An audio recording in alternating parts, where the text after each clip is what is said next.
Hello everyone, नमस्ते। म हुँ दिपा। हजुरलाई स्वागत छ मेरो युट्युब च्यानल इजी किचन रेसिपीमा।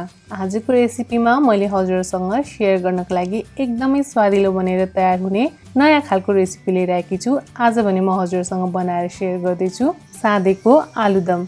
यो साँधेको आलुदम बनाउनका लागि मैले यहाँ उसिनेको आलुलाई सेलाइसकेपछि छिलेर यसरी काटेर तयार गरेकी छु।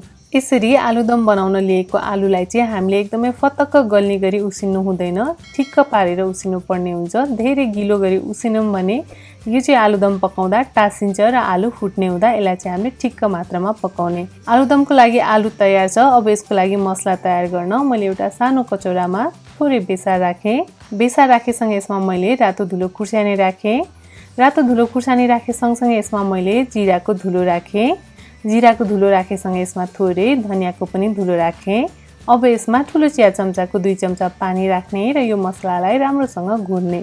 यसरी हामीले घोल बनाएर मसला राख्यौँ भने मसला डढ्दैन र यो मसलाको स्वाद पनि जाँदैन। त्यसैले गर्दा मैले चाहिँ यसलाई यसरी घोलेर राखेँ। अब भने यो मसला तयार छ, आलुदम बनाउन सुरु गरौँ। आलुदम बनाउनको लागि मैले यहाँनिर एउटा प्यान बसालेँ। अब यो तातिसकेको छ, यसमा तेल राखिदिने। तेल राम्रोसँग राखिसकेपछि तातेको तेलमा मैले यहाँनिर कालो जिरा राखेँ। यसलाई चाहिँ हामीले मुङ्ग्राइलो भन्छौँ। मुङ्ग्राइलो फुराइसकेपछि अघि हामीले तयार गरेको मसला यसमा राखिदिने। मसला राखिसकेपछि अब यसलाई राम्रोसँग 1 मिनट जति हामीले भुट्ने। मसला भुट्दा चाहिँ आगोको हिटलाई हामीले मिडियम टु लोमा राख्ने, मसला डढ्न नदिनको लागि। राम्रोसँग मसला भुटेपछि यसरी मसलाले तेल छोड्छ। अब भने यो मसला राम्रोसँग भुटेर यहाँ तयार भइसकेको छ। आगोको हिटलाई हल्का बढाइदिने र अब यसमा अघि हामीले काटेर राखेको आलुलाई हालिदिने।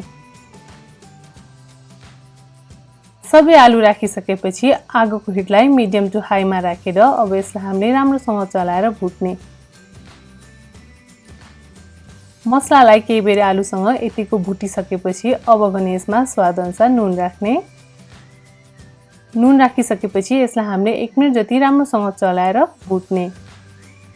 नुन राखेर 1 मिनट जति यसलाई राम्रो चलाएर पकाइसकेपछि अब भने हाम्रो यो आलुदम पाकेर यहाँ तयार भइसकेको छ। ग्यासको हिटलाई अफ गर्ने र यो आलुदमलाई मैले यहाँनिर एउटा ठुलो कचौरामा राखेँ।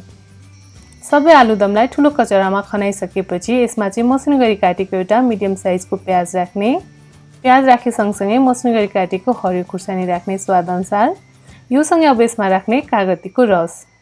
कागतीको रस राखेसँगै मसिनो गरी काटेको हरियो धनिया राख्ने। अब भने यो सबै सामग्रीलाई राम्रोसँग मिक्स गरिदिने।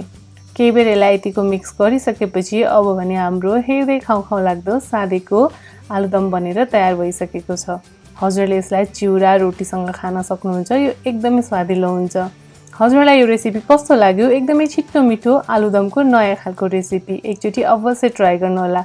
र कस्तो लाग्यो हजुरहरूको सल्लाह र सुझाव दिन भने नबिर्सिनुहोला। यस्तै नयाँ नौलो अनि युनिक रेसिपीहरूको लागि इजी किचन रेसिपीलाई सब्स्क्राइब गर्न भने नबिर्सिनुहोला। हजुरको दिन शुभ बितोस्। Thank you.